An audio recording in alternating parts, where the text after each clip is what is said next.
Let's say मैं एक scenario समझाता हूँ कि प्रीलिम्स में 35 क्वेश्चन है, तो आपने आप स्टार्टिंग जब प्रिपरेशन किया आपने, आपसे 20 क्वेश्चन हो रहे हैं, ठीक है, आपने और सीक्वेंस में ही कर रहे हो, 20 क्वेश्चन हो रहे हैं और टाइम लग रहा है आपको पूरा 20 मिनट। आप आपने उसी 20 क्वेश्चन पे स्पीड इंक्रीज किया, अब आपका टाइम डिक्रीज हो गया 18 मिनट, अब आपके पास 2 मिनट बचा। तो वैसे करके एक एक दो दो क्वेश्चन घुसाते जाना है, टोटल मीन्स 25 क्वेश्चन हो गए। आपको तो पहले देखना है कि है सब सब्जेक्ट, तो पहले टॉपिक तो देखो पूरा। आपको ऐसा नहीं कि देखते ही छोड़ देना है, वो मत करो, एटलीस्ट पहले देखो समझो। फिर भी इम्प्रूव नहीं हो रहा, बहुत अटेम्प्ट कर दी, बहुत मेहनत कर लिया, तब उसको छोड़ो और फिर देखो कि अगर इसको छोड़ रहे हैं तो इसके बदले में मेरा थिंकिंग है कि आपको 20 मिनट पूरा यूटिलाइज होना चाहिए और अच्छे से होना चाहिए। बस लोगों को लगता है कि हम चिल्ला के बात करेंगे तो शायद हमें ज्यादा सुनाई जाएगा। आपको अपना पॉइंट प्रूफ करना है, ये नहीं होना कि आप झिंगी बिल्ली बैठ के बैठे हो, आप बता भी नहीं रहे, आपको बताना है। आप सही हो तो आपको डिफेंड भी करना है। उस टाइम पे फियर इतना हो गया था कि मेरे पास IBPS PO नहीं निकला जो हो जाना चाहिए था, कैसे नहीं हुआ। तो मैं बहुत डर गया था कि मेरा प्रिपरेशन थोड़े से रह रहा है, तो पढ़ना है, वो कहीं भी हो। मैं बस था कि मेरे को छोटा रूम भी दे दो, मैं पढ़ लूँगा।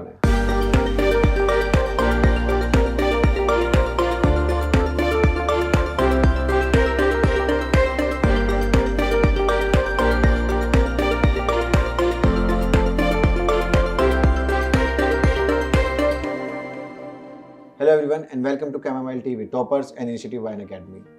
आज हमारे साथ है पटना से सौरभ कुमार, जिन्होंने बीटेक किया इलेक्ट्रॉनिक्स में, बट उन्होंने बैंकिंग एग्जाम क्लियर किया है।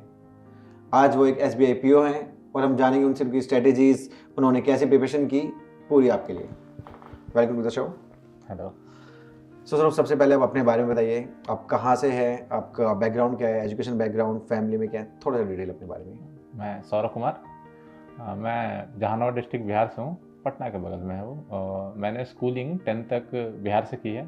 उसके बाद मैंने 11th-12th दिल्ली में की, RK पुरम में।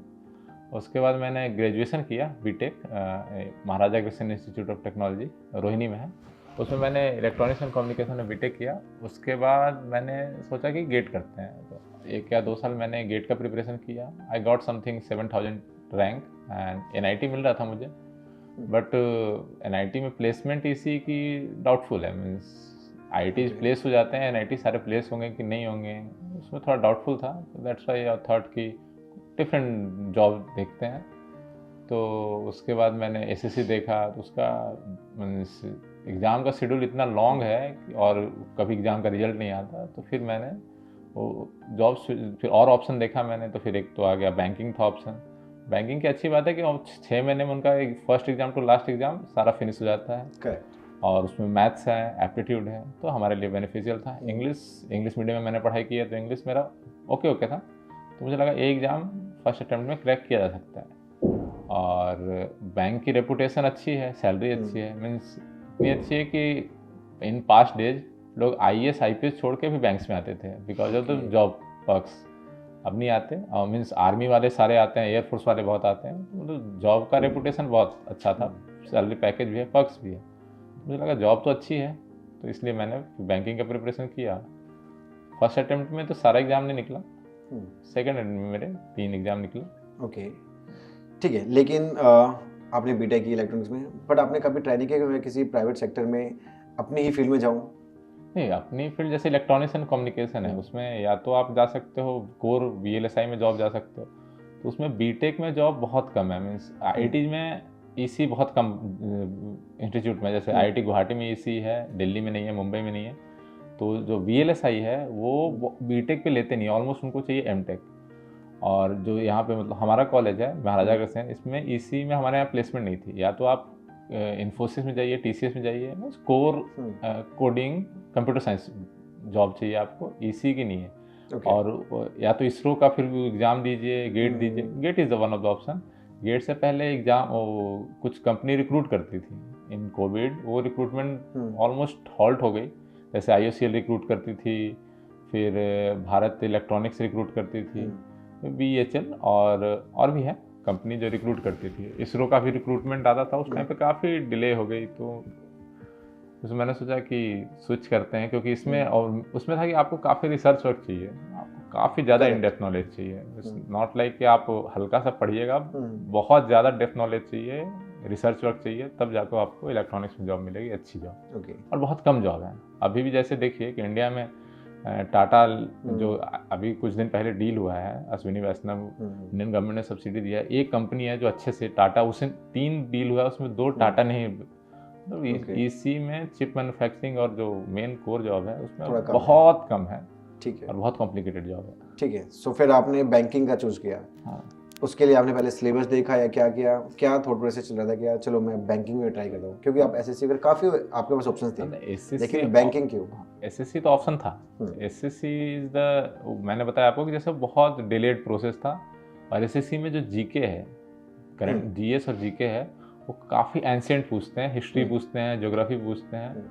उसके लिए आपको बहुत ज़्यादा वास्ट पढ़ना पड़ेगा, बहुत कम क्वेश्चन आएंगे, और जो जिनसे कंपटीशन है वो कंटिन्यूअस जीके जीएस ही पढ़ रहे हैं, और क्वेश्चन का लेवल टफ नहीं है। क्वेश्चन का लेवल टफ नहीं है। जैसे in banking you can't score more than 40 means 60-70%, but in SSC almost 80% score कर ले रहे हैं लोग, बिकॉज कि क्वेश्चन का लेवल टफ नहीं है।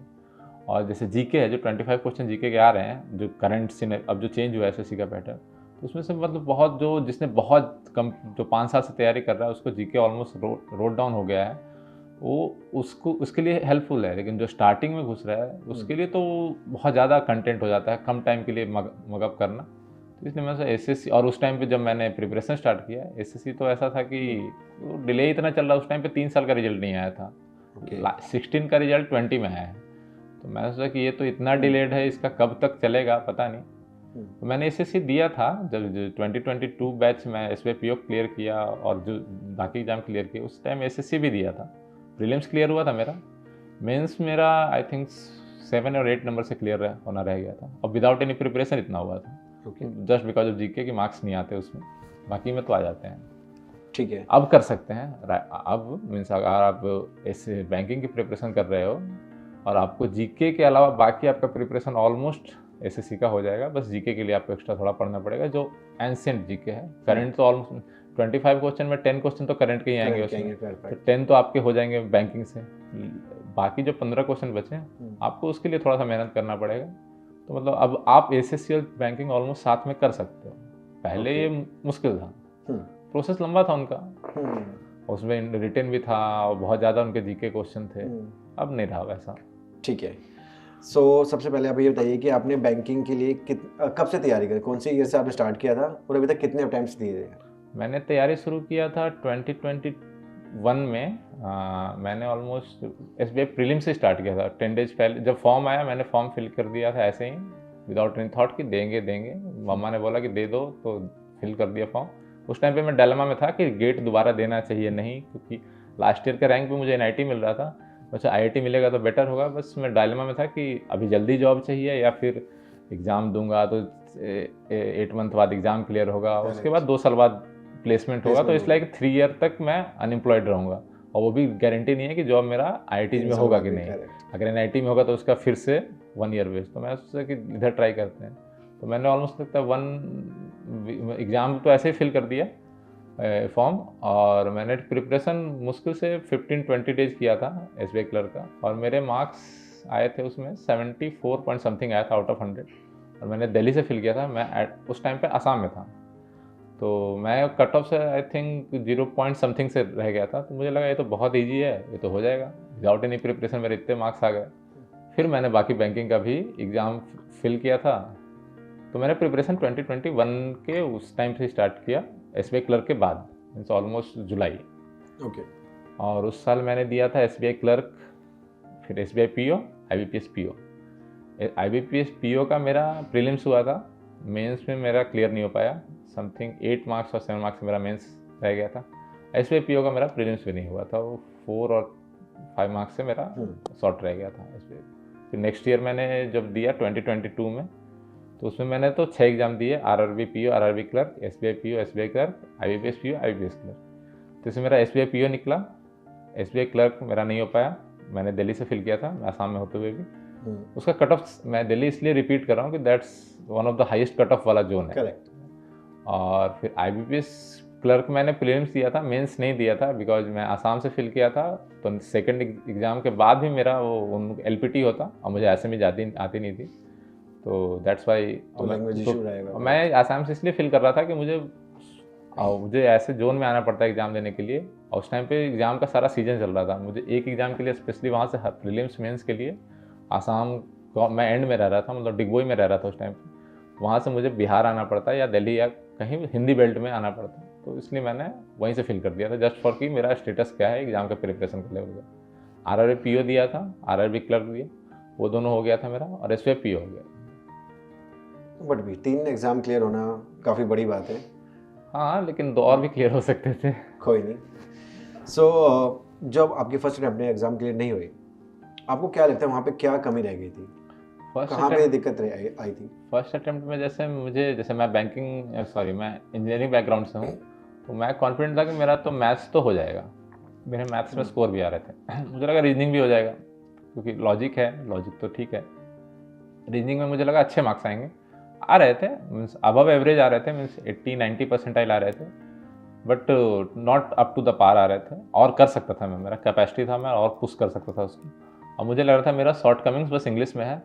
मुझे एक फियर है कि इंग्लिश में मेरा कम आएगा, कम मार्क्स आएगा, बिकॉज हम लोग हिंदी बेल्ट वाले लोग हैं, हमारा इंग्लिश वीक ही होता है। टीचर भी इंग्लिश को हिंदी में करके पढ़ाता था स्कूल में टिल 10th, तो इसलिए मैं इंग्लिश में ज़्यादा फोकस करते रह गया और मैं ग्रामर पे फोकस किया। ग्रामर पे फोकस करने का इशू है कि वो आपका तुरंत सही नहीं हो सकता है, उसका आउटकम तुरंत नहीं आएगा, उसका टाइम लगता है। और मुझे लगा कि मैं फुल फोकस कर रहा हूँ, इस पर रिजल्ट आएगा। तो मेरा मैथ्स तो ठीक था, उसमें मार्क्स आ रहे थे, लेकिन मेरा इंग्लिश में मार्क्स थोड़े इंक्रीज हुए, लेकिन रीजनिंग में मार्क्स मेरे ज़्यादा डिक्रीज हो गए। तो इस कारण कुछ शॉर्ट कमिंग्स रह गए। पूरा मुझे समझ में आया कि मेरा जो स्ट्रॉन्ग पोर्शन है उसको पहले मैं पुश करूं, उसको मैं अप टू द मार्क लाऊं। मैंने इंग्लिश पे फोकस ज़्यादा किया, ग्रामर पे फोकस था कि ग्रामर मार्क्स बढ़ेगा तो मेरा टोटल बढ़ेगा, ग्रामर में इम्प्रूव नहीं हुआ मार्क्स। तो मुझे शॉर्ट कमिंग दिखा नेक्स्ट टाइम कि ये एग्ज़ाम में है, उसमें जो मेरे अच्छे सब्जेक्ट हैं, जो मेरे मैथ्स हैं, जो मेरे रीजनिंग है, जिसमें मैं पहले एक्सेल कर लूँ, जो मेरा बेस्ट है उसको पहले बेस्ट कर लूँ, जिसमें मेरे कम मार्क्स हैं पहले से, जो मेरा वीक सब्जेक्ट है उसको मैं पुश करूँगा, लेकिन जो मेरा अच्छा है उसको कम नहीं होना, उसको 100% लाना है। लाइक इफ़ कोई एग्जाम टेस्ट सीरीज दे रहा हूँ तो मेरे रीजनिंग और मैथ्स में 95 परसेंटाइल से ऊपर मार्क्स आने चाहिए, एटलीस्ट 95 परसेंटाइल, और इसमें 90 परसेंटाइल टच करना है, 85, 80 इट्स ओके, और ऑल ओवर मेरा 95 से ऊपर होना चाहिए, ये टारगेट था मेरा।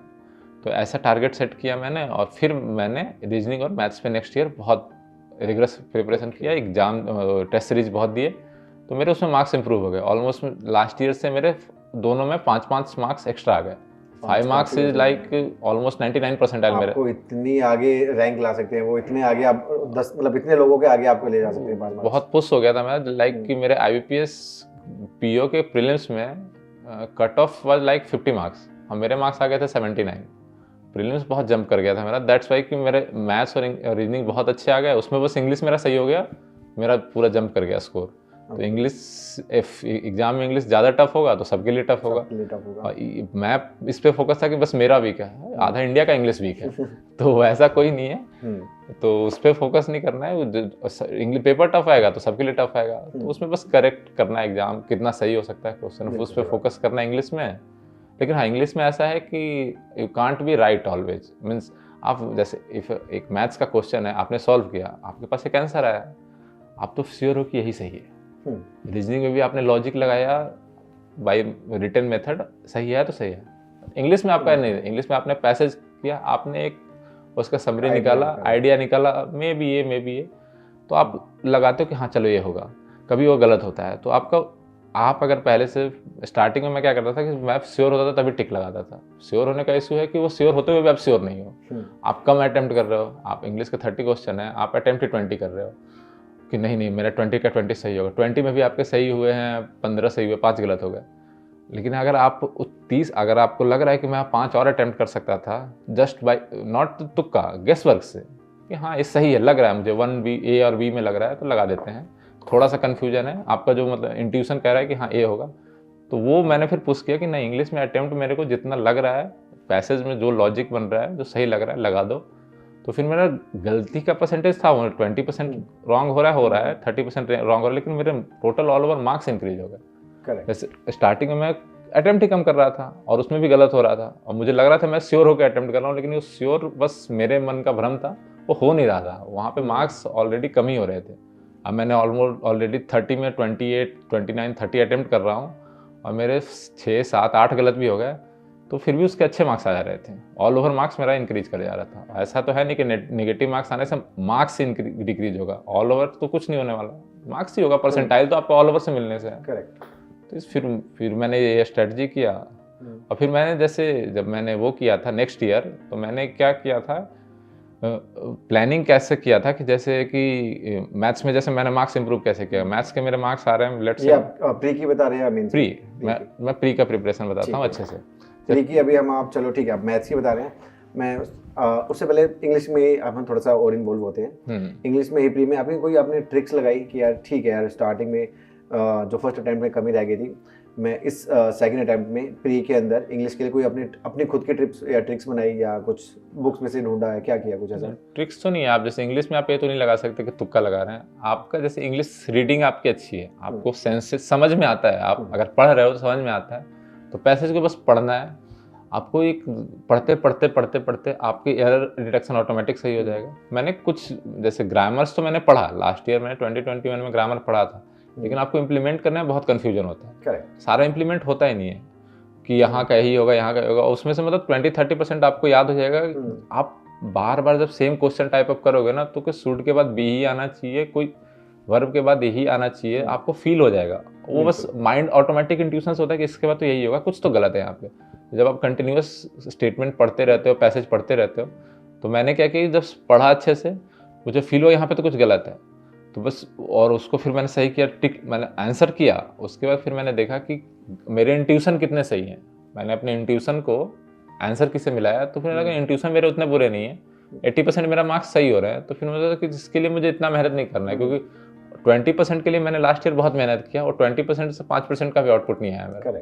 तो जब आउटपुट नहीं आ रहा तो मुझे पहले उसे ड्रॉप किया मैंने कि जहाँ पे पहले आउटपुट आए उस पर फोकस करना है। तो इंग्लिश में मैंने लास्ट ईयर नहीं आया तो मैंने इसको ड्रॉप किया। इसमें बस मैं सेट्स लगा रहा था, एग्जाम दे रहा था, मल्टीपल सेट लगा रहा था और मैं देख रहा था कि सेम मिस्टेक तो नहीं कर रहा मैं।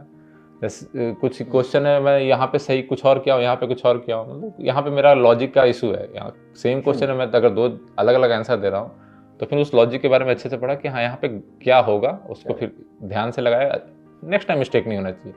बस इंग्लिश में मैंने इतना ही किया। कोई नॉवेल्स या न्यूज़पेपर्स वगैरह? न्यूज़पेपर तो नहीं पढ़ा मैंने, आर्टिकल्स पढ़ लेता था ऐसे। okay. अगर आप जैसे करंट अफेयर पढ़ रहे हो तो करंट अफेयर का पूरा थॉरोली आप आर्टिकल पढ़ ले रहे हो, तो वो हेल्पफुल हो जाएगा। आप उसको बस कुछ बच्चे you need not to buy the newspaper अलग हिंदू पढ़ने। आप इतना स्मार्ट होते तो आपका इंग्लिश बहुत मार्क्स आता। हिंदू आप सीधे उठा लिया है आपने, इतना हाई लेवल का पेपर यूपीएससी वाले प्रिपेयर करते हैं, उससे उनको भी अच्छे समझ में नहीं आता। अच्छा, तो आप पहले आर्टिकल तो पढ़ो। बिल्कुल नॉर्मल आपने कोई भी न्यूज आया, एनी न्यूज, आपने जीके पढ़ रहे हो तो जीके आप रटने के लिए पढ़ रहे हो, आपको अच्छा लग रहा है, उसमें तो कुछ तो होगा जो आपको हॉबी होगा। आपको इकोनॉमिक पढ़ना होगा, आपको आरसी पढ़ना होगा, कुछ का तो हर एक का हॉबी होता है। किसी को साइंस टेक चाहिए, आपको मिला कि अच्छा न्यू फोन लॉन्च हो रहा है, तो अच्छा आपने उसके बारे में पढ़ा, सही बात, पूरे अच्छे से पढ़ा क्या क्या है। तो आप जब पढ़ोगे, पढ़ने में आपको लगा नहीं कि आपने टाइम दिया है। आप वॉक कर रहे हो, ऑफिस में हो, घर पे हो, कुछ कभी भी पढ़ रहे हो,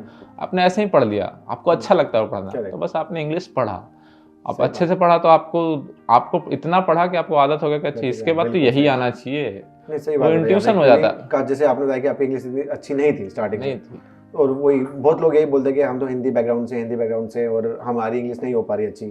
तो बट वही आप अपने ट्रिक्स है, जैसे आपने बताया कि हाँ मैं इस तरीके से तैयारी की कि पढ़ के पढ़ना ही इंग्लिश का बेस्ट पार्ट है कि आप पढ़ो, जितना रीड करोगे क्योंकि मोस्ट लर्नर जो इंग्लिश वाले भी हैं वो पढ़ते ही हैं। रीजन दोगे तो कितने भी रीजंस निकल आएंगे। इंग्लिश वालों का इंग्लिश इसलिए ज्यादा अच्छा होता है क्योंकि उनके सारे सब्जेक्ट इंग्लिश में है, तो इंग्लिश आपसे 100 गुना ज्यादा पढ़ चुके हैं। आप एक इंग्लिश सब्जेक्ट पढ़ रहे हो, उनका फिजिक्स केमिस्ट्री 6 सब्जेक्ट है, सब इंग्लिश में पढ़ रहे हैं और बचपन से पढ़ रहे हैं। तो आपने जितने टाइम इंग्लिश पढ़ा उससे बहुत ज़्यादा पढ़े हैं, तो आप बस इंग्लिश पढ़ो ना। पढ़ोगे, थोड़ा समझ में नहीं आएगा तो गूगल करोगे आप, गूगल इतना ईजी, नेक्स्ट ऑलमोस्ट हर क्वेश्चन का आंसर गूगल पे है। आपको वोकैब नहीं चाहिए, गूगल कीजिए, आपके पास मिलेगा, आप उसका सेंस निकालिए।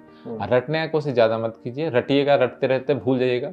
आप उस सेंटेंस का मतलब सेंटेंस पढ़ने की कोशिश, अच्छा हाँ, आप कंटिन्यूअस पढ़ते जाइएगा तो आपका वर्ड आज जो पढ़ा एक वीक बाद सेम वर्ड आ गया तो उसमें से 30-40% वर्ड आपको याद रहेगा, तो अच्छा हाँ इसका मतलब ये था, तो वो 3-4 बार रिपीट होगा तो आपको वर्ड भी याद हो जाएगा धीरे धीरे, तो आपका वोकैब भी मजबूत हो रहा है, आपका वो ग्रामर भी मजबूत हो रहा है। आपने थ्योरी पढ़ लिया, ग्रामर थ्योरी पढ़ लिया, आपने वोकैब रट लिया, अब इम्प्लीमेंटेशन के लिए आप पढ़ोगे तभी तो पढ़ोगे। तो ये सिर्फ ये नहीं कि सिर्फ एग्जाम के लिए ही आप इंग्लिश की तैयारी इसके लिए आपकी इंग्लिश आपकी लाइफ टाइम अच्छी होगी, लाइफ टाइम इंप्रूव होगा, इंप्रूव हो जाएगा, और उसमें आप उससे आपके आधे क्वेश्चन सही हो जाएंगे।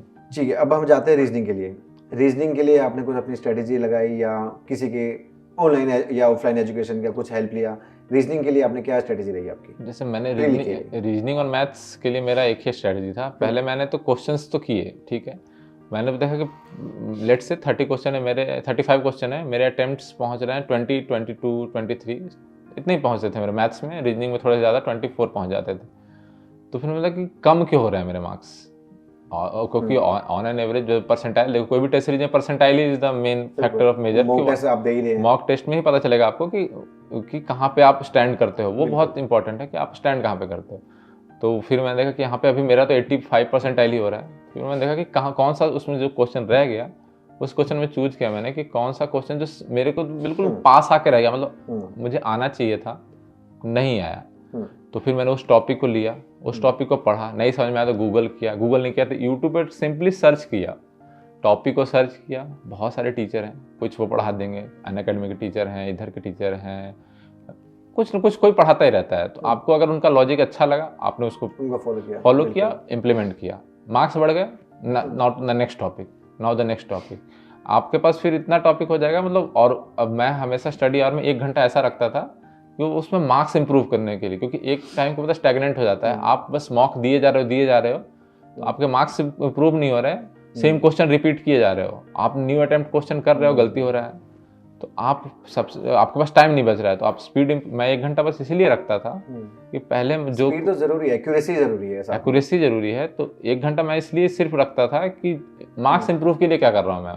वो जो सब्जेक्ट है मैथ्स है, उसमें अगर मेरे पास 10 मिनट टाइम बच रहा है, 10 मिनट बोल रहा हूँ, 2 मिनट 3 मिनट टाइम बच रहा है, तो आप उसके लिए उसमें आपका वेस्ट नहीं जाना चाहिए। ऐसा नहीं कि आप स्टार्टिंग में फुल पेस में आए, लास्ट में 2 मिनट में आपका क्वेश्चन है, लेकिन आप डर रहे हो कि इसको करूंगा तो गलत हो जाएगा, अर्थमेटिक का क्वेश्चन है, डीआई का क्वेश्चन है, ज़्यादा टफ लग रहा है, तो आपने उसमें स्विच कर लिया कि आपने क्या किया कि वो 1 घंटा मैंने क्या किया, बस उस टाइप ऑफ क्वेश्चन के लिए मैंने वो रखा कि कैसे मार्क्स इंप्रूव किया जाए। तो उस टाइप ऑफ क्वेश्चन को बस 1 घंटा इसलिए रखा था मैंने, बस कि मार्क्स कैसे इंप्रूव करना है। और वो 1 घंटा करते करते मार्क्स इंप्रूव तभी होंगे जब आपके आंसर करेक्ट हैं, और वो एक्यूरेसी और स्पीड दोनों मैटर करेगी आपके, वरना अदरवाइज परसेंटाइल अफेक्ट करेगी। कुछ क्वेश्चन ऐसे होते हैं जिसको आप जस्ट टच करके आ जाते हो, हर बार आता है कि अरे हो जाना चाहिए था, नहीं हो रहा, तो उसके लिए आपको स्पेशल एक्स्ट्रा टाइम, मैं 1 घंटा एक्स्ट्रा टाइम ही दे रहा था उनको।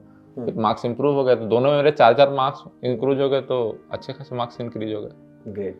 क्वांट की बात करें, क्योंकि क्वांट हर किसी को लगता है टफ है, कि क्वांट आपको भी टफ लगा या बेटर देन लाइक?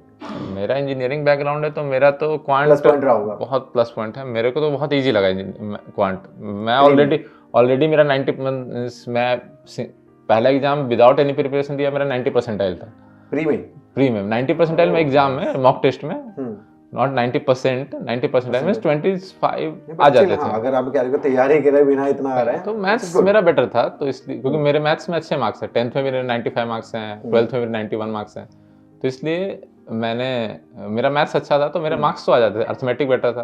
अब मुझे स्ट्रेटेजाइज बेस करना था कि मेरे को टाइम कहाँ पे, क्योंकि मैथ्स में सबसे इंपॉर्टेंट ये भी है कि आप किस सीक्वेंस में क्वेश्चन कर रहे हो। बिल्कुल, ये आप सबसे पहले अर्थमेटिक को पिक कर लोगे तो वो भी इशू है। तो सबसे पहले आप इजी क्वेश्चन, उसके बाद थोड़ा सा टफ, फिर थोड़ा सा टफ, फिर थोड़ा सा टफ। जैसे उसमें क्वेश्चन आता है क्वाड्रेटिक इक्वेशन, उसको सबसे पहले पकड़ोगे, बहुत इजी क्वेश्चन है, आपको 2-3 मिनट में 5 क्वेश्चन हो जाएगा। फिर उसके बाद क्वेश्चन नंबर सीरीज मेरा इजी, मुझे इजी लगता था, लोगों को लगता है कि नहीं पता नहीं, तो मैं नंबर सीरीज पिक कर लेता था, उसमें से मेरे एरर मिल जाते थे। तो वैसे करते करते अर्थमेटिक सबसे लास्ट में, अर्थमेटिक में मुझे जो सब्जेक्ट ईजी लगता है अर्थमेटिक में, जैसे मोशन वाला क्वेश्चन मुझे ठीक लगता था, मैं वो करता था, जिसको जो चूज अच्छा लगे। तो सीक्वेंस में क्वेश्चन करने पे मार्क्स बढ़ जाते हैं। करेक्ट। और फिर वहां पे भी लग रहा है कि लास्ट में आपका 2 मिनट वेस्ट जा रहा है या 1 मिनट वेस्ट जा रहा है, तो फिर 1 मिनट के लिए मैंने एक्स्ट्रा टाइम दे रखा था कि इसको मेरा टाइम पूरा यूटिलाइज होना चाहिए, 20 मिनट जो भी क्वेश्चन कर रहा हूँ होना चाहिए। एक आध क्वेश्चन रह जाए, लेकिन जितना दिया है पूरा 20 मिनट मेरा हाथ चलता रहना चाहिए, रुकना नहीं चाहिए। रुक रहा है तो मतलब आपने कुछ तो शॉर्ट कमिंग्स है आपके। तो सौरभ, अभी आपने प्री के क्वांट तक की आपने बता दिया, आपका शेड्यूल क्या था सुबह से लेकर रात तक? किस तरीके से आप अपने आप का टाइम टेबल बना के रखते थे, क्या तैयारी करते थे? जैसे मैंने एक चेंज किया है बैंकिंग प्रिपरेशन में। जैसे पहले मैं चेयर टेबल पे नहीं पढ़ता था, मैं बेड टेबल पे पढ़ लिया, बेड पे पढ़ लिया। मैंने बैंकिंग में आफ्टर सम टाइम मैं चेयर टेबल पे बैठा, क्योंकि चेयर टेबल पे लंबा बैठ सकता हूँ मैं। एग्ज़ाम में सेम सिनेरियो होता है, आपको एग्ज़ाम देने के लिए उसी पोस्चर में बैठना होता है, तो मैंने वो भी यूज किया। वो बेनिफिट था मेरे लिए, सबके लिए होता है पता नहीं, मेरे लिए तो अच्छा था। लॉन्गर सिटिंग बैठता था। शेड्यूल था मेरा कि मैं मॉर्निंग 8 बजे तो नहीं बैठता था, 8 बजे 7-8 बजे सो के उठा, ब्रेकफास्ट किया। उसके बाद सबसे पहले मैंने स्टार्ट होता था कि एक मुझे टेस्ट दे देना है मॉर्निंग में, एक मॉक टेस्ट देना है। मॉक नहीं देना है तो एटलीस्ट सेक्शनल टेस्ट देना है। जिस उसके बाद फिर मुझे प्रिपरेशन स्टार्ट करना है, जो मैंने लास्ट में कल छोड़ा है वहाँ पे। स्टार्टिंग में तो मुझे जो जो टॉपिक पढ़ना था वो पढ़ रहा था मैंने। सबसे पहले मॉक दिया, टॉपिक पढ़ाई की। उसके बाद फिर मैंने टॉपिक मीन्स पहले इंग्लिश का टॉपिक पढ़ा या मैथ्स का टॉपिक, रीजनिंग का टॉपिक, इंग्लिश का टॉपिक। ये 4 घंटे 5 घंटे हो गए। उसके बाद मैंने फिर स्टार्ट किया कि अब मॉक का एनालिसिस स्टार्ट किया, और फिर मैंने अब स्पीड पे काम करना शुरू किया। और क्वेश्चन बहुत सारे लगाया लगाया जा रहा हूँ। और लगभग पर डे मैं ज़्यादा नहीं बैठता, 6 आवर इज़ इनफ, उससे ज़्यादा तो नहीं बैठा। लास्ट में मेंस के टाइम पे मैं थोड़ा ज़्यादा सेटिंग किया था। SBI PO के मेंस के 1 मंथ पहले मैं 8-9 घंटा, क्योंकि उस टाइम पे जीके भी पढ़ना होता था। प्रीलिम्स से पहले मैं जीके पढ़ता था, ज़्यादा नहीं पढ़ता था क्योंकि वो याद नहीं रहता था। अब प्रीलिम्स के पहले बहुत ज़्यादा पढ़ लिया। बस हाँ, होता था कि मुझे जीके पढ़ा और मैं उसका मॉक दे देता था। जितना 2-3 जहाँ से मिल रहा है मॉक, मैं मॉक सबका दे लिया, तो जीके ताकि याद रहे। और कल का फिर से देता था मैं आज, इसलिए जीके वैसे देता रहता था मैं। और फिर लास्ट में मैं मेंस के टाइम पे फिर थोड़ा स्टडी और बढ़ाया था मैंने, जीके थोड़ा ज़्यादा पढ़ रहा था। तो करंट अफेयर्स और जीके आप प्रीलिम्स के स्टार्टिंग से स्टार्ट कर दिए थे या लाइक बाद में, या स्टार्टिंग से चल रहा था? नहीं, स्टार्टिंग से तो नहीं चल रहा था, थोड़ा सा प्रीलिम्स से तो पहले ही स्टार्ट किया था। प्रीलिम्स के प्रिपरेशन से पहले नहीं। मुझे जैसे एग्ज़ाम का जब शेड्यूल आता है तो मुझे पता होता है कि जैसे एग्ज़ाम आज डेट है तो 6 महीना पहले से पढ़ना है मुझे। ये तो 6 महीने का ही जीके पूछेंगे, करंट अफेयर पूछेंगे, उससे ज़्यादा नहीं पूछेंगे। बैंकिंग पूछेंगे और करंट अफेयर पूछेंगे। 6 महीना पहले आपका अगर पूरी रिसर्च करके बैठे थे आप? हाँ, वो अच्छा रिसर्च मैंने कहाँ से किया था कि ऑनलाइन ही किया था मैंने, क्योंकि बहुत टॉपर्स का टॉक उसमें बता ही देते हैं लोग। इसका भी देखा था मैंने, किसका देखा था याद नहीं मुझे, क्योंकि प्रिपरेशन करने से पहले, कूदने से पहले तो उसका थोड़ा सा देख लिया मैंने कि क्वेश्चन तो आता है, क्वेश्चन का लेवल समझ में आ गया मुझे, लेकिन कितना जीके कितना पढ़ना पड़ेगा। 2-3 लोगों का देखा मैंने, समझ में 6 महीने से ज़्यादा नहीं, 6 month is enough. Past 4 month is बहुत ज़्यादा क्रूशियल है। लास्ट का 2 मंथ मतलब एग्ज़ाम से 4 महीने पहले का बहुत ज़्यादा क्रूशियल है। उसके पीछे का 2 मंथ का लगता था कम है, लेकिन मेरे एग्ज़ाम में थोड़ा सा वो भी फंसा था। तो मैंने जीके का जब प्रीलिम्स का प्रिपरेशन प्रीलिम्स का प्रिपरेशन तो चल रहा था मेरा पहले से ही, वो चल रहा है। जीके का प्रिपरेशन हर समय नहीं चल रहा था। एग्ज़ाम का जब नोटिफिकेशन आया और उसके अगर 6 महीना पहले आया तो जीके स्टार्ट। अब जीके स्टार्ट मीन्स अब उसका डेली का, जैसे मैं कुछ टेस्ट उसका पढ़ रहा था मैं, अफेयर क्लाउड का पढ़ ले रहा था मैं, और किसका पढ़ रहा था मैं, स्टडी नीति का भी था एक, उसका भी थोड़ा सा पढ़ा था मैं। बस 2 बहुत था। अफेयर क्लाउड का मैं थॉरो पढ़ता था, स्टडी नीति का समरी पढ़ता था, और मैं फिर टेस्ट लगाता था। तो एक पढ़ा आज का मैंने डेली का, फिर उसका दूसरा पढ़ा समरी, और उसके बाद फिर टेस्ट लगाया। टेस्ट में एटलीस्ट 100 क्वेश्चन लगा लेता था मैं, उस दिन का हो गया। वैसा वैसा पूरे वीक का लगाता था मैं। फिर 7 ऑन द संडे पूरे वीक का इकट्ठा लगा लेता था मैं, बस टेस्ट लगा लिया। फिर महीने में, उस टाइम पे तो थोड़ा स्लो होता है, प्रीलिम्स के टाइम पे थोड़ा डिले अप डाउन होता रहता है, लेकिन लोग लाइटली लेते हैं, क्योंकि उस टाइम पे हमें फोकस ज़्यादा प्रीलिम्स उसके सब्जेक्ट्स पे होता है, उतना शेड्यूल एकदम टिप टू टिप चलता नहीं है। उस टाइम पे फिर करना पड़ता है। प्रीलिम्स के बाद जब मेंस का रिजल्ट आ जाता है, उसके बाद मैंने फिर बहुत ज़्यादा जीके पढ़ा था, क्योंकि मुझे कॉन्फिडेंस था कि मेरा मैथ्स तो ठीक है, हो जाएगा, लेकिन जीके का बहुत अप्स एंड डाउन है। तो जीके मैंने उस टाइम पे बहुत पढ़ा था, मतलब पर डे मैं 8-10 घंटे पढ़ रहा था मैं। 1 मंथ पूरा पढ़ा था 8-10 घंटे। तो उस टाइम पे शेड्यूल था मेरा तो अलग ही शेड्यूल था। जीके बहुत ज़्यादा पढ़ रहा था मैं, टेस्ट 2-3 मॉक लगा रहा था मैं। जब एग्ज़ाम एग्ज़ाम के पहले मेरा शेड्यूल थोड़ा चेंज हो जाता था। अगर प्रीलिम्स है तो उसके 1 वीक पहले मेरा शेड्यूल होता था कि पर डे 3 घंटा डायरेक्ट 3 मॉक लगाने का रहता था मेरा टारगेट, डेली 3 मॉक लगाना है। इसलिए लगाता था, लोग एक मॉक लगा के कहते कि अरे हो गया। नहीं मैं सिटिंग, क्योंकि यहाँ पे मेरा प्रेशर कुछ नहीं है, वहाँ पे डबल ट्रिपल पहुँच जाता है एग्जाम प्रेशर। तो बस एग्जाम प्रेशर हैंडल करने के लिए फर्स्ट सिटिंग तो ऐसे ही होता था कि वो तो हाँ घर पे दे रहे हैं तो आराम से हो गया। सेकंड सिटिंग थोड़ा सा प्रेशर में थोड़ा थकान होता है बॉडी में, तो बस इसलिए देता था मैं कि मैं बैठ सकूँ। 3 घंटा आप बैठ रहे हो, हैबिट बन जाए। हाँ। हैबिट बैठने नया ना लगे। और फिर उस टाइम पे जब कंटिन्यूअस मॉक लगाते हो तो आपका और फियर भी निकल जाए एग्जाम से कि कम मार्क्स आ रहे हैं। जब एक में कम मार्क्स आओगे तो आप दूसरा दोगे नहीं। तो आपका पहले प्रिपरेशन का लेवल इतना अच्छा रहना चाहिए कि आपका थोड़ा मोड़ा मार्क्स डिक्रीज हो जाए थकान के कारण। ऐसा ना हो कि फर्स्ट में आपके 98 परसेंटाइल आ रहे हैं, सेकंड में आपके 90 या 60-80% आ रहे हैं। तो मैं मॉक ज़्यादा दे रहा था मैं, और 1 वीक का प्रीलिम्स के पहले थॉरो बस टेस्ट देते प्रीलिम्स क्लियर हो जाता था उससे। तो और ऐसा होता है ना, जैसे हमारे जितने भी दोस्त हैं सबका एक कहना तो जरूरी है कि एक स्टेज आता है, प्रिपरेशन सब करते हैं, प्रिपरेशन कर रहे हैं, सबका ग्राफ धीरे धीरे बढ़ रहा है, लेकिन लगता है कि मेरे से एक एग्जाम भी क्लियर नहीं आ रहा, एक भी क्लियर नहीं हो रहा। आप प्रिपरेशन करते रहो, इम्प्रूवमेंट करते रहो, आप वो 1 आवर निकालो अपने स्टडी में जिसमें कि आपके मार्क्स इंप्रूव हो जाए। स्टैग्नेंट नहीं होना है, इंप्रूव हो रहे। एक टाइम के बाद ऐसा आएगा कि आपके सारे के सारे प्रीलिम्स यूं निकलेंगे, सारे निकलेंगे।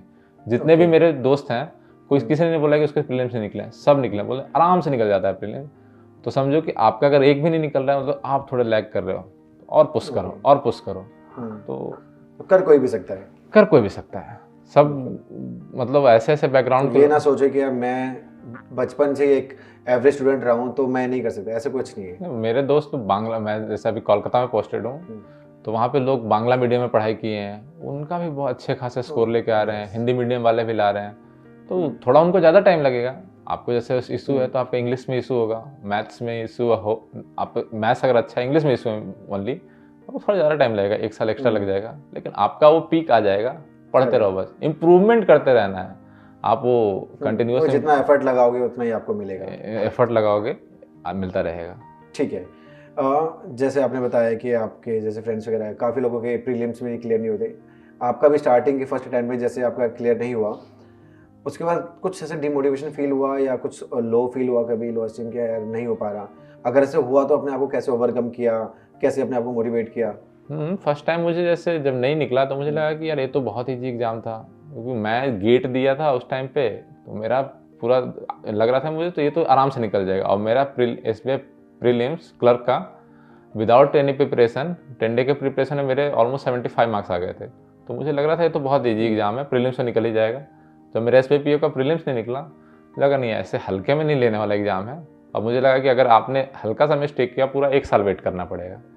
तो आपको प्रीलिम्स को भी हल्के में नहीं लेना है, पूरा अच्छे से प्रिपेयर करना है। और अगर कट ऑफ इतना आ रहा है तो आपको टारगेट रखना है कि 10 मार्क्स एक्स्ट्रा का टारगेट रखो, ताकि घर पे 10 मार्क्स एक्स्ट्रा आ रहा है तो एग्जाम में 3-4 मार्क्स कम भी आ गए तो 5 मार्क्स से आप कट ऑफ से क्रॉस कर जाओ। और लक तो फैक्टर होता ही है, वो लक जब होगा ही, तो उसके लिए ज़्यादा नहीं करना, आप जो कर सकते हो करते रहो, हो जाएगा। पूरी प्रिपरेशन में आपको फैमिली फ्रेंड्स किसका सबसे ज़्यादा सपोर्ट रहा है? मेरे पापा मम्मी का तो बहुत सपोर्ट था। उन्होंने ये नहीं बोला कि क्या कर रहे हो, जैसे मैंने इंजीनियरिंग किया, जॉब नहीं लिया मैंने, तो पापा मम्मी का कहना था कि क्यों, उन्होंने कभी नहीं बोला कि क्यों तुम बैंकिंग में क्यों आ गए, गेट पहले तुमने जॉब भी नहीं लिया, फिर तुमने गेट दे के एमटेक भी नहीं किया उधर भी, फिर बैंकिंग में क्यों है। उन्होंने कर लो, अगर हो जाएगा तो कर लो, और तुम्हें लगता है कि हो जाएगा तो कोई दिक्कत नहीं है, करो, टाइम लो। तो उन्होंने तो कंटिन्यूस बोला, बस पढ़ो। उनको था कि तुम पढ़ाई करो, पढ़ोगे तो होगा। उनको बिलीव था कि लड़का पढ़ने में तेज है, कर लेगा। कोई भी जर्नी हो, लेकिन सब आपके साथ फैमिली का सपोर्ट है तो सबसे बेस्ट। फैमिली का सपोर्ट होता है, गाइडेंस होता है। जैसे मेरे भैया हैं, वो पहले से SBI PO थे, मेरे मौसेरे भाई हैं तो PO थे, तो उन्होंने बोला कि हो जाएगा। उनके भी मतलब हम दोनों का ऑलमोस्ट जर्नी सेम ही, उन्होंने भी बीटेक किया था, उन्होंने भी SBI PO में ही है, तो उन्होंने बोला कि हो जाएगा। उन्होंने कुछ बता दिया कि इससे पढ़ाई कर लो और कंटिन्यूस करते रहो, हो जाएगा। तो बस उनसे कभी कभी कुछ हुआ तो उनसे पूछ लेता था मैं, तो बता देते थे, तो ठीक था, उनका सपोर्ट अच्छा था। ये ज़रूरी है कि जैसे आपकी मैथ्स भी अच्छी थी, आपने इंग्लिश में भी इम्प्रूवमेंट किया, अगर कोई भी है, हमें ज़रूरी है कि 360 डिग्री सब टॉपिक्स कवर करने हैं, या अगर कुछ टॉपिक्स हमसे नहीं समझ आ रहे हैं तो लीव इट, इसकी जगह हम किसी और में एफर्ट लगाएं, या 360 डिग्री पूरा कवर करना ज़रूरी है प्रिपरेशन के लिए? आपको तो पहले देखना है कि है सब सब्जेक्ट, तो पहले टॉपिक तो देखो पूरा। आपको ऐसा नहीं कि देखते ही छोड़ देना है, वो मत करो। एटलीस्ट पहले देखो, समझो, उसको एनालाइज करो, थोड़ा क्वेश्चंस लगाओ, थोड़ा नहीं समझ में आ रहा तो गूगल करो, यूट्यूब पे ढूंढो, टेस्ट सीरीज कहीं लेना है आपको या किसी का कोचिंग लेना है वहाँ से करो। फिर भी इम्प्रूव नहीं हो रहा, बहुत अटेम्प्ट कर दिए, बहुत मेहनत कर लिए, फिर भी इम्प्रूव नहीं हो रहा, तो अब उसको छोड़ो। अब फिर देखो कि अगर इसको छोड़ रहे हैं तो इसके बदले में मेरा थिंकिंग है कि आपको 20 मिनट पूरा यूटिलाइज होना चाहिए और अच्छे से होना चाहिए। बिल्कुल सही। तो आपका 20 मिनट यूटिलाइज होने के बाद वो क्वेश्चन छूट रहा है तो चलो चलेगा, लेकिन आपका 18 मिनट में सारा अटेम्प्ट हो जा रहा है, फिर भी ये क्वेश्चन बच रहा है, तो मतलब फिर तो करो। आपको 2 मिनट टाइम है तो इस पर मेहनत करो, क्योंकि आपके पास 2 मिनट क्या करो, बैठोगे। लेकिन हाँ, अगर नहीं हो रहा है तो फिर छोड़ दो उसको, बाकी क्वेश्चन पे अटेम्प्ट करो, क्योंकि मार्क्स तो 100 में 100 तो लाना नहीं है आपको। 100 में SBI PO में आपको मैक्स टू मैक्स 60 लाना है, और IBPS PO में 50 55 आपको लाने तो 100% नहीं है। आप ऑलरेडी कुछ ना कुछ और अटेम्प्ट भी नहीं कर पा रहे होगे। आप 20 मिनट के सिटिंग में प्रीलिम्स में अटेम्प्ट भी नहीं कर पा रहे हो, तो आपके तो कुछ छूट ही रहे हैं। तो पहले आपको इजी वाले सारे किए आपने किए, फिर टफ वाले जो छूट रहे हैं, आपको लग रहा है इसको छोड़ना है, तो टॉपिक को पढ़ लो, क्योंकि अगर उसका इजी बहुत क्वेश्चन आ गया, आपको टॉपिक का कुछ नहीं पता है, तो आपको तो 2 मिनट का एक्स्ट्रा जो अगर बच रहा है कोई क्वेश्चन, तो उसमें तो आप खींच सकते हो ना उसको। और उसमें 2-3 नंबर भी बहुत मैटर करता है प्रीलिम्स में। उसमें आप अंदर बाहर का हो जाएगा गेम सीधा, और प्रीलिम्स और मेंस का गेम पूरा अलग है। प्रीलिम्स बहुतों का होता है कि प्रीलिम्स से नहीं निकला, मेंस बहुत अच्छा था उनका। उसी भी आने वाला था कि आपने भी प्रीलिम्स और मेंस के साथ में तैयारी की, या पहले प्रीलिम्स क्लियर किया उसके बाद मेंस के लिए लगे? नहीं, जैसे जीके का प्रिपरेशन तो कर रहा था मैं। जीके तो आपको अप टू डेट तो रहना ही है, क्योंकि सही बात है। आप चाह रहे हो कि कर लेंगे, तो आप प्रीलिम्स के बाद मेंस के बीच में आपके पास 1 महीने का टाइम है, आपके पास 6 महीने का जीके एकदम सर पे गिरेगा। आप रटते रह जाओगे, लगेगा कि हम कर लेंगे, वो नहीं होगा। हाँ, बहुत से लोग लॉजिकल रखते हैं, उसको पढ़ते नहीं है कभी कभी। आप पढ़ भी लीजिए, आपको लग रहा है पढ़ लीजिएगा, आप बहुत सारा टेस्ट भी दे रहे हो, याद नहीं रहेगा आपसे। बहुत ज़्यादा मेमोरी शार्प है, तो आपका अगर याद भी है तो आपका जो टाइम है बाकी सब्जेक्ट में भी देना है आपको। सही बात है। क्योंकि मैथ्स तो आपका सेम नहीं आ रहा, मैथ्स का लेवल बढ़ चुका है, आपका रीजनिंग तो बहुत टफ लेवल बढ़ चुका है उससे, तो आपको तो मार्क्स तो इधर बढ़ाने हैं, इधर भी तो आपको टेस्ट सीरीज देना पड़ेगा। और एक टेस्ट सीरीज 3 घंटे का होता है इसका, तो आप दिन में लेट से 10 घंटा भी पढ़ रहे हो, एक टेस्ट सीरीज दे रहे हो मेंस का, तो फिर आपको पास ऐसे ही कम है, तो आप कहाँ से टाइम लाओगे? तो एटलीस्ट आप एक बार पढ़ चुके हो, 2 बार पढ़ चुके हो, रिवीजन के लिए रखो, ताकि माइंड में कम से कम टॉपिक हो। आप ज़्यादा उसमें मतलब टाइम आपके पास कम होता है उसके बाद, तो ऐसा नहीं कर सकते कि पूरा नया से शुरू करेंगे, ऐसा नहीं है। आपको पहले से रखना पड़ेगा। मेंस के लिए तो अलग से ही प्रिपरेशन करना पड़ता है। गुड, काफ़ी अच्छे से आपने डिटेल में बताई है अभी तक प्रीलिम्स की तैयारी सारी। अब हम मेंस पे फोकस करते हैं। मेंस के लिए इंग्लिश में आपने कुछ और अलग इम्प्रूवमेंट किया, या कुछ नई चीज़ अपनाई, क्या टेक्निक यूज़ की? मेंस में इंग्लिश में मैं फोकस कर रहा था कि जैसे गलती कम हो, क्योंकि मेंस का पैसेज बहुत ज़्यादा लंबा होता है, और उसमें बहुत ज़्यादा लगता है कि समझ में नहीं आता क्वेश्चन।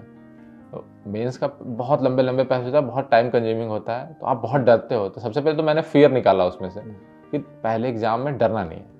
बिल्कुल, पेपर इजी हो, पेपर टफ है तो सबके लिए टफ है, और मुझे फोकस था कि परसेंटाइल पे फोकस करना है, मार्क्स पे फोकस ही नहीं करना है। तो परसेंटाइल पे फोकस करना है, तो मैं बस रीडिंग पैसेज दे रहा हूँ, जिसमें जो सही लग रहा है मैं लगा रहा हूँ, और जो मुझे टफ लग रहा है उसको छोड़ दे रहा हूँ। मतलब उसमें ज़्यादा अटेम्प्ट पे फोकस नहीं था, मुझे एक्यूरेसी पे ज़्यादा फोकस था। फिर भी मतलब उसमें था कि अगर गेस वर्क कर सकता हूँ मैं ऑलमोस्ट, मैं ठीक है तो लगा देता था मैं अगर आप लगाने से आपका मार्क्स बढ़ रहा है। मेरा था कि जैसे मैं गेस वर्क करता था, मेरे मार्क्स बढ़ जाते थे, तो मैं गेस वर्क करके अटेम्प्ट करता था। और मेरा दोस्त था, उसके गेस वर्क करने से उसके मार्क्स माइनस जा रहे थे, तो फिर उसने गेस वर्क करना बंद कर दिया, जितना कर रहा है वो सही कर रहा है। ठीक, सही बात। ऐसे करके इंग्लिश का किया। रीजनिंग का ऑफ कोर्स डेफिनेटली प्रीलिम से टफ ही रहेगा, तो रीजनिंग में क्या रहा आपका? रीजनिंग तो बहुत टफ होता है प्रीलिम से, तो बहुत लेंदी लोग होता है। पजल्स वगैरह में से मिस होते हैं यार, एक एक पजल्स को इतना 5-5 10-10 मिनट लग रहे हैं प्रैक्टिस में, तो एग्जाम में क्या होगा? बहुत लोग घबराते हैं। घबराते हैं, लेकिन जैसे कोई ना कोई का मैथ्स अच्छा होता है, किसी का रीजनिंग अच्छा है, दोनों में से किसी न किसी का तो एक अच्छा होता ही है। करना भी है, वरना कहीं तो आपको कहीं नंबर लाने हैं। नंबर सही तो बात लाना ही है। इंग्लिश सबका किसी का बहुत ज़्यादा अच्छा होता है, नहीं तो ओके ओके होता है। मोस्टली इंडियंस लगभग का इंग्लिश ओके ओके ओके होता होता है, सही बात है। ये दोनों में ही अप डाउन होता है, गेम इसी में है। तो रीजनिंग तो वो बहुत शायद इसी चीज को सोच के भी जब एग्जाम बनता है तो वो इंग्लिश भी उस, ये नहीं कि एकदम हायर लेवल की इंग्लिश लिखते हैं, कैट वो लेवल सोच पे के इंग्लिश लिखते नहीं हैं। पूछते हैं, ठीक पूछते हैं। बिल्कुल सही आप रीडिंग दे रहे हो तो हो जाएगा, मार्क्स ज़्यादा नहीं आएगा लेकिन हो ठीक है, जाएगा। अच्छे मार्क्स आएंगे आपके। और कट ऑफ भी मेंस का बहुत कम होता है। मेंस में आपको बहुत ज़्यादा मार्क्स नहीं लाने होते हैं। जैसे SBI PO का है तो उसमें cut off was like 80 something, और आउट ऑफ 250 कट ऑफ है वो 80। तो 250 में आपका कट ऑफ इतना कम है तो आपको, और उसमें 50 मार्क्स डिस्क्रिप्टिव ही है। डिस्क्रिप्टिव के 50 मार्क्स में आपके अगर सही सिंपल इंग्लिश भी आता है, आप मार्क्स लिखोगे तो उसको 20-30 मिलना ही है। 20-30 उधर मिल गया, आपको 50 नंबर ही लाने हैं। तो 50 नंबर इंग्लिश में आपने अगर थोड़ा सा भी अच्छा किया है तो 20-30 नंबर आ चुके हैं, 20 नंबर भी आ गए लेट से। तो बच्चा इधर रीजनिंग और इधर अटेम्प्ट बहुत कम होने वाले हैं आपके। तो आपको 30 मार्क खान नहीं बनना है कि मैं तो सब करके आऊँगा, होगा नहीं आपसे। और उसमें बस उस मेंस में रीजनिंग का सबसे गेम है कि आपको क्वेश्चन चूज करना है, क्योंकि उसमें आपके अटेम्प्ट होने वाले नहीं है सर। क्वेश्चन सिलेक्शन ही गेम है उसमें। क्वेश्चन आप चूज करो कौन सा करना है, सही से चूज करो। क्वेश्चन चूज करने में थोड़ा टाइम दो, चूज किया हाँ ये हो जाएगा अच्छे से, फिर उसमें करो, फिर आपका टाइम बचेगा।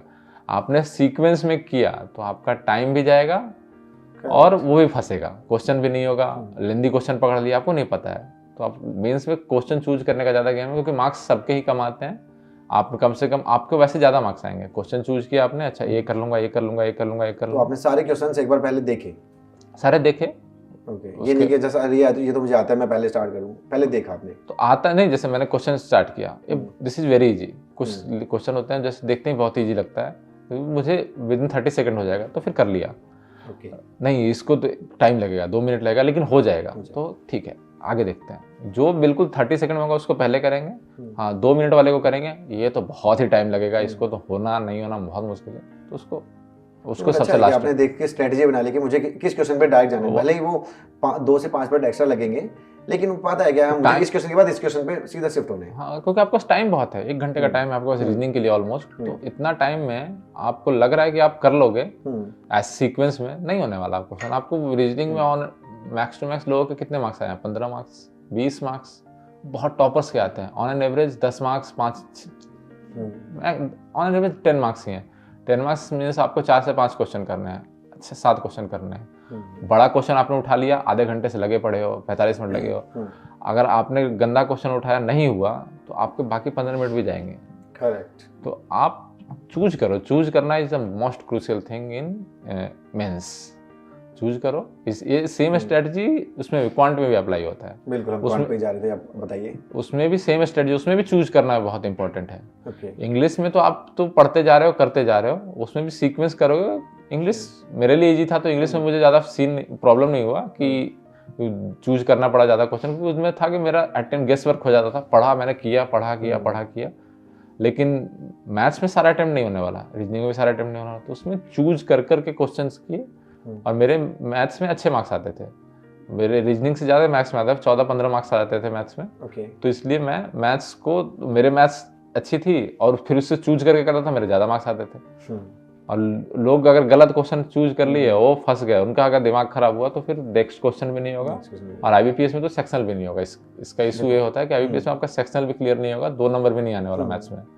तो चूज करना बहुत। आपने जैसे बताया कि आपकी मैथ्स ऑलरेडी अच्छी थी पहले से। हाँ मेरी अच्छी थी। लेट्स टेक एन एग्जांपल कि जिसकी मैथ्स पहले से इतनी बेटर नहीं है, उसको क्या स्ट्रेटजी अपनानी चाहिए क्वांट के लिए? क्वांट के लिए चूज करना तो मोस्ट क्रूशियल थिंग है आपने। और जैसे प्रीलिम्स में मैंने किया था sequence, easy question, tough question, और अगर आपके और स्पीड बढ़ाते जाना है।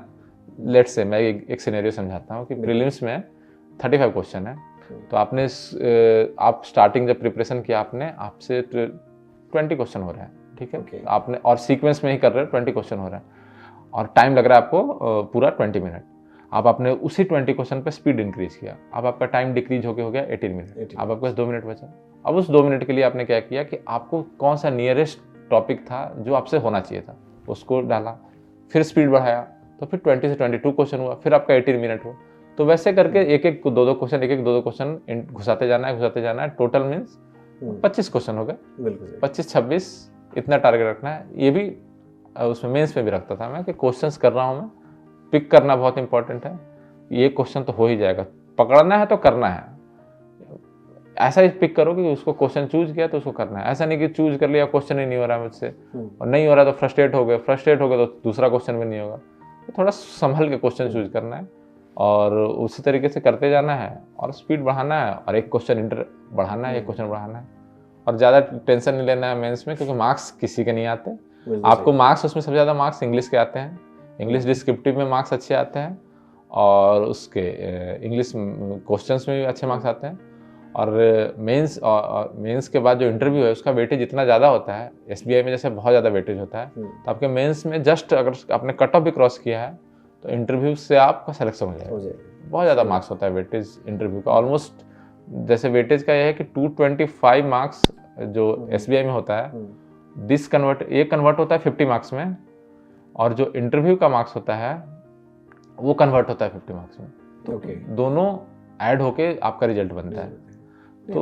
तो इस बड़ी सही तरीके से आपने समझाया, और सबसे बेस्ट तो आपने जो स्ट्रेटेजी बताई अभी मैथ के लिए, वो बहुत अच्छी लगी। उम्मीद करता हूँ कि आप सब भी ये स्ट्रेटजी या जो भी जिसको भी आप फॉलो करते हैं, एक स्ट्रेटजी और एक चीज़ आपको फिक्स करनी चाहिए। ठीक है, अब हम मूव ऑन करते हैं आगे, जिसपे हम आते हैं जीडी पे। ग्रुप डिस्कशन के लिए आपने कुछ तैयारी की थी, कुछ बाहर मॉक डिस्कशन किए थे, या दोस्तों के साथ बैठ के डिस्कशन, या ग्रुप एक्सरसाइज, किसी के लिए क्या तैयारी की थी आपने? जीडी के लिए मैंने बस टॉपिक्स को पढ़ लिया था। अच्छा। टॉपिक्स सिंपली मैंने देखा कि टॉपिक्स क्या हैं जो जीडी के लिए पूछे गए हैं रिसेंट पास्ट में, या फिर रिसेंट हाईलाइटेड टॉपिक क्या है। ईवी था टॉपिक, लिथियम आयन बैटरी। आपको याद है कि आपका क्या टॉपिक आया था? मेरा ईवी बैटरी था, इसलिए मुझे याद है। Electric vehicle scope in India मेरा टॉपिक था। वो तो आपका थोड़ा सा आ गया होगा कि कुछ पुराने फेवरेट बीटेक के रिलेटेड कुछ आ गया होगा। हाँ, तो मेरा वो हॉबी भी है पढ़ना उससे रिलेटेड, तो मैंने उससे पढ़ा भी था। तो मैंने उसका टॉपिक सिंपली गूगल किया, उसके बेनिफिट, लॉसेज, एडवांटेज, डिसएडवांटेज पढ़ लिए थे मैंने। तो मैंने 2-3 टॉपिक पढ़ लिया था, और बाकी न्यूज़पेपर पढ़ रहा था क्योंकि हमने जीके पहले से पढ़ रखा है, करंट अफेयर पढ़ा है, तो current affair just summary updated है। तो आपको वही चीज़ बताना है, वहाँ पे आराम से बताना है, बस जितना आता है उतना ही बताना है, झगड़ा नहीं करना है। हाँ, लोगों को लगता है कि हम चिल्ला के बात करेंगे तो शायद हमें ज़्यादा सुनाया जाएगा। आपको अपना पॉइंट प्रूफ करना है। ये नहीं होना कि आप झिंगी बिल्ली बन के बैठे हो, आप बता भी नहीं रहे हैं। आपको बताना है, आप सही हो तो आपको डिफेंड भी करना है, लेकिन हल्ला नहीं करना है। लैंग्वेज बैरियर की हिंदी में बोलो, इंग्लिश में बोलो, ऐसा कुछ बिल्कुल लैंग्वेज बैरियर नहीं था। मैंने उससे पहले मेरा जो जीडी हुआ था, मेरा गुवाहाटी में हुआ था, तो उसमें पूछा कि सर मुझे हिंदी में देना है, I want to give it in Hindi English mix bilingual. तो उन्होंने पूछा कि सारे कंटेस्टेंट को कि आप लोगों को कोई इशू है? सबने बोला नहीं, बाइलिंगुअल विल बी ओके। तो हमने बाइलिंगुअल किया कि बीच बीच में हिंदी बोल सकता है, English is the main language, बीच बीच में हिंदी बोलो तो ठीक है। तो फिर हमने सबने मिक्स लैंग्वेज बाइलिंगुअल में दिया, तो ठीक रहा। और अगर मैं ग्रुप एक्सरसाइज की बात करूं, उसमें क्या रहा आपका कुछ? ग्रुप एक्सरसाइज में मेरा ग्रुप एक्सरसाइज बहुत अच्छा गया था। जैसे मेरा जीडी और मेरा इंटरव्यू में आउट ऑफ 50 48 मार्क्स आए थे, तो उसमें जीडी और जी उसमें 19 मार्क्स थे। तो ग्रुप एक्सरसाइज में उन्होंने टॉपिक दिया था, टॉपिक वाइज कि सम ग्रुप एक्सरसाइज में 10 टॉपिक दिए जाते हैं, उसको आपको रीअरेंज करना होता है। तो उसमें उन्होंने दिया था कि इकोनॉमी को डेवलप करने के लिए, किसी कंट्री को डेवलप होने के लिए कौन सी सबसे पहले प्रायोरिटीज़ होनी चाहिए। तो उसमें प्रायोरिटीज़ बनानी थी। तो प्रायोरिटीज़ मैंने उसमें सबसे प्रायोरिटीज़ में जैसे उसमें था कि इंडिया, मैंने एग्जाम्पल्स लिए थे सबसे ज़्यादा। उसमें जैसे मैंने एग्जाम्पल ले लिया कि इंडिया और पाकिस्तान सेम टाइम पे इंडिपेंडेंस हुए, दोनों के पास आर्मी था, इक्वल पैसा भी था, बट दोनों के पास गुड लीडरशिप नहीं था। दैट्स बिकॉज कंट्री उसमें चला गया, ये कंट्री डेवलप कर गया, वो कंट्री अभी बहुत बुरे स्थिति में है। तो मैंने उसमें हर एक पॉइंट को तो मैंने अपना अरेंज किया उसमें, और उसमें होता है प्रोसेस क्या होता है कि 10 टॉपिक दिया उन्होंने, आपको रीअरेंज करना है, उनको 10 बताना है आपको सीक्वेंस। बाकी आपकी टीम भी आपके साथ एग्री करनी चाहिए, और उसके बाद फिर आपको अपना अपना पॉइंट रखना है, फिर अपना सीक्वेंस करवाना है उसको। तो मैंने हर एक उसमें जो पॉइंट था उसको मैंने एग्जाम्पल से जस्टिफाई किया था। तो लोग मान जा रहे थे, आराम से मान रहे थे कि नहीं लॉजिक यही है। तो मैं अगर कोई आपने पॉइंट चूज किया है तो उसको 2-3 एग्जाम्पल से जस्टिफाई कर दीजिए, तो मेरा उसमें सही हो गया था। मेरे ऑलमोस्ट 10 में से 9 टॉपिक मेरे 8 सही हो गए थे, एक फ्लिप हुआ था मेरा, बाकी सारे सही थे। नहीं, बिल्कुल ठीक है। अब हम जाते हैं मेन पार्ट, इंटरव्यू। इंटरव्यू के दिन इंटरव्यू के लिए आपने कोई मॉक इंटरव्यूज दिए थे? मैंने एक मॉक इंटरव्यू दिया था, कपिल काटपाल सर का दिया था। ओके। तो उन्होंने उसमें बस मेरे से वो पूछ लिया था केवाईसी में क्या क्या डॉक्यूमेंट लगता है और ऑफिशियली वैलिड डॉक्यूमेंट क्या होता है। मैं उस टाइम पे आरआरबी पीओ में ऑलरेडी इनरोल्ड था। ओके। तो मैं थोड़ा सा वो पढ़ के चला गया था और मेरा सेम टू सेम क्वेश्चन पूछ दिया था। इंटरव्यू का मेरा एक बड़ा इंपॉर्टेंट चीज़ हुआ था, इंसिडेंट। हाँ सॉरी, इंटरव्यू में कि जैसे इंटरव्यू के लॉन्च में मैं बैठा था, एसबीआई का इंटरव्यू गुवाहाटी में था, तो और वहाँ पे एसबीआई का पूरा हिस्ट्री का वो चलता रहता है वहाँ पे स्क्रीन में, एसबीआई बना कब, उसके बाद क्या हुआ, उसके बाद क्या हुआ, 1806 में 19 क्या हुआ। अच्छा, वेटिंग एरिया में? वेटिंग एरिया में। ओके। तो मैं देख रहा था उसको, देखते देखते थोड़ा 4-5 बार देखा तो थोड़ा याद हो गया। सेम टू सेम चीज़ मेरे इंटरव्यू में पूछ लिया उन्हें, एग्जैक्टली सेम। मुझे सेम सिनेरियो बताना पड़ा उन्हें। तो मुझे क्या आपने बोला कि मैंने अभी बाहर पढ़ा, कुछ ऐसा देखा? मैंने कुछ नहीं बताया, मैंने बस बता दिया कि हाँ हाँ है। तो मैंने कहा अच्छा है तो आता है मुझे। उन्होंने पूछ लिया कि अच्छा एसबीआई का हिस्ट्री बताओ। बस मैं 5 मिनट पहले देखा हूँ मैंने, तो बस मेरे माइंड में जस्ट था, मैंने बता दिया। तो ये कह सकते हैं लक भी जरूरी है? लक भी जरूरी है, हाँ लक तो जरूरी है। और उन्होंने कॉलेज से रिलेटेड पूछा था, कुछ नहीं भी पूछा, जैसे मेरे इंजीनियरिंग बैकग्राउंड से पूछा था, फ्रीक्वेंसी ऑफ कोई एक फ्रीक्वेंसी का नाम दिया था, उससे पूछा इस फ्रीक्वेंसी कहाँ यूज होता है, जो अभी टेलीविजन में यूज होता है, मुझे नहीं आता। तो बीटेक में कब पढ़ा था, 2 साल पहले, याद नहीं है। तो इट्स ओके, नेक्स्ट क्वेश्चन। ओवीडी और उन्होंने डॉक्यूमेंट से रिलेटेड भी पूछा था मेरे से, ऑफिशियली वैलिड डॉक्यूमेंट क्या क्या क्या होते हैं। उन्होंने थोड़ा सा वो भी किया था कि सही बता रहे हो कि नहीं, कंफ्यूज करने के लिए फोर्स भी किया था कि थोड़ा होगा नहीं होगा नहीं, अपने आंसर के ऊपर स्टेबल हो, तो वो किया उन्होंने। तो मैं तो स्टिक किया था, तो ठीक था, वो भी देखा। और फिर कॉलेज इतना ज़्यादा देर नहीं इंटरव्यू चला था मेरा 15 मिनट इंटरव्यू था। इंटरव्यू में मार्क्स भी अच्छे मिले थे मेरे, 29 मार्क्स। आपको लगा था कि 15 मिनट इंटरव्यू के अच्छा गया है? हाँ, मेरे को लगा था अच्छा इंटरव्यू का। तो मैंने एक क्वेश्चंस नहीं दिए थे और वहाँ पे वाइब बहुत अच्छा था, उन्होंने काफ़ी कंफर्ट किया। मैंने ऑलमोस्ट सारे क्वेश्चन के आंसर दिए, सारे के चेहरे पे एक्सप्रेशन, पॉजिटिव एक्सप्रेशन आ रहा था मेरे को। मुझे लगता था कि मार्क्स तो ठीक मिलेंगे, इतना नहीं पता था कि आउट ऑफ 30 29 मार्क्स मिलेंगे, 25। तो मेरे को मार्क्स अच्छे मिल गए थे और मेरे इंटरव्यू के कारण ही मेरे को सिलेक्शन में अच्छा खासा बूस्ट मिल गया। तो इंटरव्यू तो बहुत मैटर करता है। इंटरव्यू में अगर बाय चांस कॉन्फिडेंस बहुत मैटर करता है। मैं एक पॉइंट बोलना भूल गया कि जैसे इंटरव्यू के पहले मैं बहुत कॉन्फिडेंट था कि मेरे मेंस मेरा वहाँ पे जितने दोस्तों थे इंटरव्यू के पहले वहाँ पे जो मिले थे, उनसे मेरे अटेम्प्ट बहुत ज़्यादा थे। मार्क्स तो पता चला नहीं था, मैं बहुत कॉन्फिडेंट था कि मेरे मेंस में तो बहुत मार्क्स आ रहे हैं, तो इंटरव्यू तो मुझे बस क्वालिफाई करना है, मेरे मार्क्स आ जाएंगे, हो जाएगा। तो मेरा कॉन्फिडेंस इतना हाई था कि मेरे को जब भी क्वेश्चन पूछ रहे थे तो मैं आराम से बता रहा था। कॉन्फिडेंस होना बहुत ज़्यादा इंपॉर्टेंट रोल प्ले किया मेरे इंटरव्यू के मार्क्स में।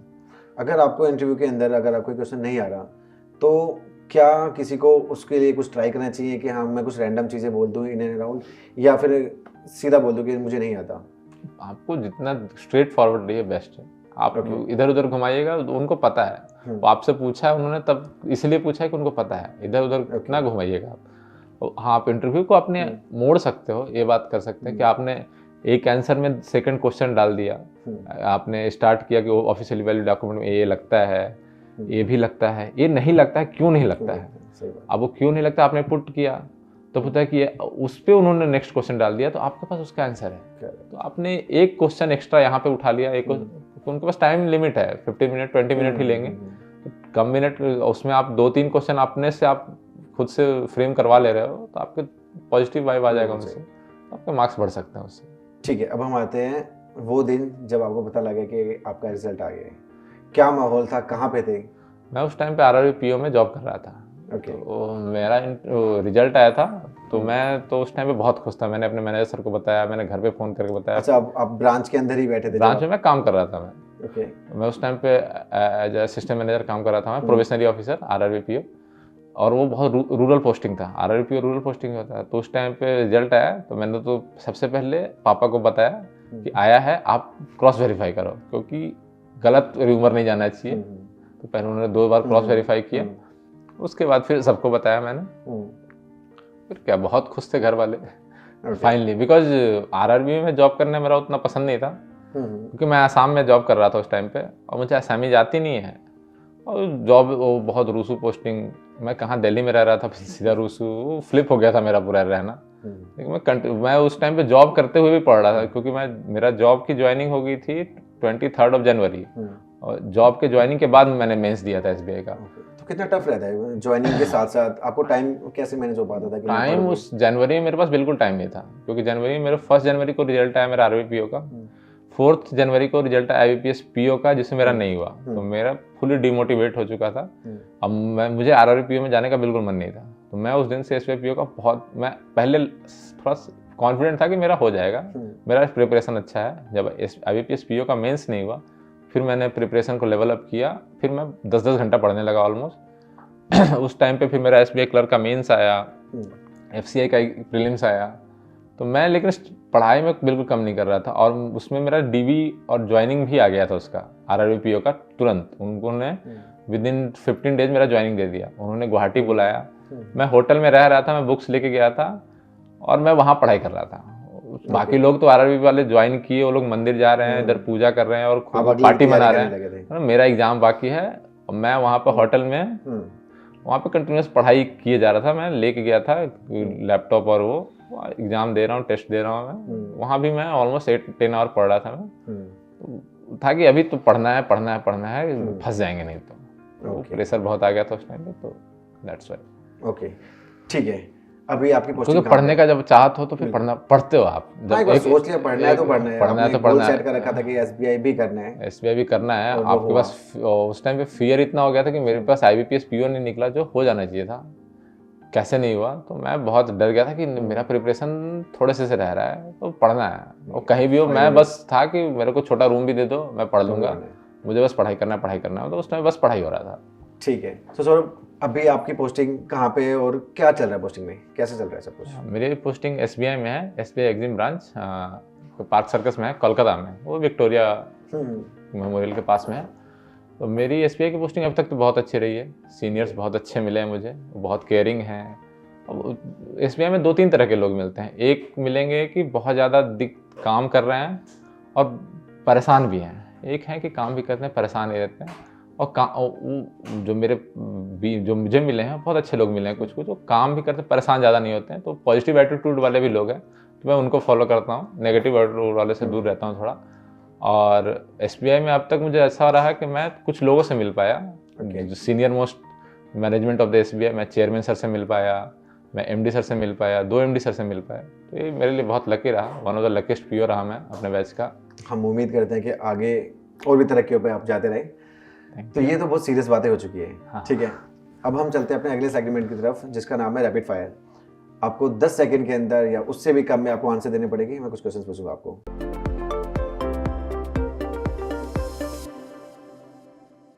अगर आपको मौका मिले अपना नाम चेंज करने का, क्या नाम चेंज करना चाहेंगे? सौरभ मेरा अच्छा नाम है, कुमार को मैं थोड़ा सा मैं भी चेंज करूं, लेकिन सौरभ बहुत अच्छा नाम है। कुमार में तो क्या लगाना चाहेंगे? कुमार की जगह पे अभी तो मैंने कुछ सोचा नहीं है, लेकिन कुमार बहुत ज़्यादा कॉमन हो जाता है मेरा नाम, सब देखिए कुछ से कुछ। ओके, अब अभी तक की इस साल आपने अभी तक, अगर मैं 2023 की बात करूं, सबसे अच्छी चीज़ क्या पढ़ी या क्या देखी? 2023 सबसे अच्छी चीज़ जो पढ़ी या देखी? 2023 में मूवी देखी थी मैंने, लगता है ओपेनहाइमर, आई थिंक। ओके, वो अच्छी मूवी थी। अभी तक की बेस्ट चीज़ जो आपने खुद खरीदी? बेस्ट चीज़ मेरी अभी बाइक। मैंने एसबीआई में जॉब करने के बाद मैंने फर्स्ट बाइक ली है, रॉयल एनफील्ड लिया मैंने, classic 350, first salary, first bike. अगर आपको 30 सेकंड्स मिल रहे हैं, पूरी वर्ल्ड की अटेंशन आपके ऊपर है, आप क्या कहना चाहेंगे उनको? कि काम करो, काम करोगे तरक्की मिलेगी, और टेंशन मत लो, बढ़ो। आप काम करोगे तो बढ़ोगे और खुश रहो। आप अपना होम टाउन, आप अपने होम टाउन में ही रहना चाहोगे या छोड़ के कहीं और रहना चाहोगे? मैं अभी तो दिल्ली में रहने का मेरा ज़्यादा शौक है।